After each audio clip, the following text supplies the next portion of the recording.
Kanachur Islamic education ಟ್ರಸ್ಟ್ನ physiotherapy college ಮತ್ತು allied health ಸೈನ್ಸಸ್ನ ಮೊದಲ ಬ್ಯಾಚ್ನ ವಿದ್ಯಾರ್ಥಿಗಳ ಗ್ರಾಜ್ಯುಯೇಷನ್ ಡೇ ಕಾರ್ಯಕ್ರಮ ನಡೆಯಿತು. ಕಾರ್ಯಕ್ರಮವನ್ನು professor doctor M Shantaram Shetty ಮತ್ತು ಅತಿಥಿಗಳು ಗಿಡಕ್ಕೆ ನೀರೆರೆಯುವ ಮೂಲಕ ಉದ್ಘಾಟಿಸಿದರು.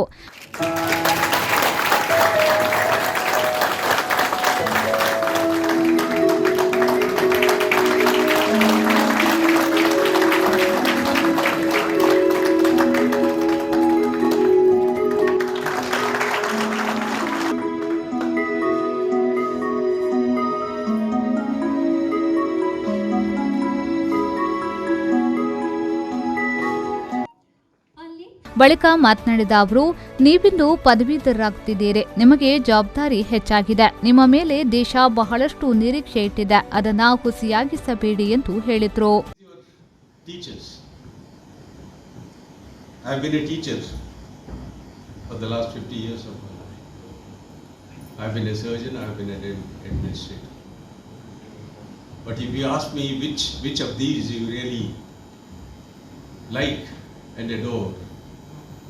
You have made the student earn that degree and made it possible for him or her to earn that quest of knowledge.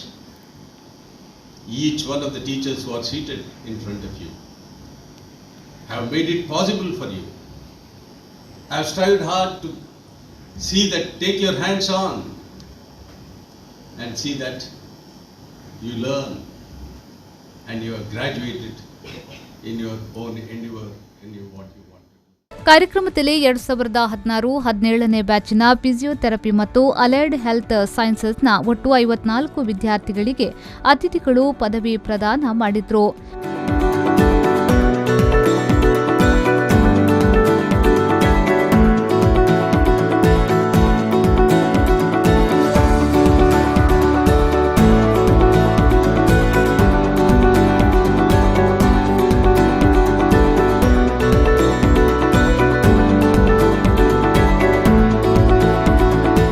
ಬಳಿಕ ವಿದ್ಯಾರ್ಥಿಗಳಿಗೆ ಪ್ರತಿಜ್ಞಾ ಬೋಧನೆಯನ್ನ ಬೋಧಿಸಲಾಯಿತು.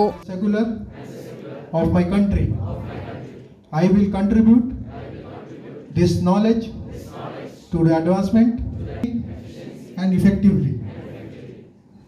ಕಾರ್ಯಕ್ರಮದಲ್ಲಿ ಕಣಚೂರು ಇಸ್ಲಾಮಿಕ್ ಎಜುಕೇಷನ್ ಟ್ರಸ್ಟ್ನ chairman Haji UK Monu, trustee Zohra Monu, doctor UT Iftikhar Ali, ಸಂಸ್ಥೆಯ ನಿರ್ದೇಶಕ ಅಬ್ದುಲ್ ರಹಿಮಾನ್, ಡೀನ್ ಡಾಕ್ಟರ್ ಮೊಹಮ್ಮದ್ ಶುಹೇಲ್ ಉಪಸ್ಥಿತರಿದ್ದರು. ಆರಿಫ್ ಕಲ್ಕಟ್ಟ, ವಿ4 ನ್ಯೂಸ್, ದಳಕಟ್ಟೆ.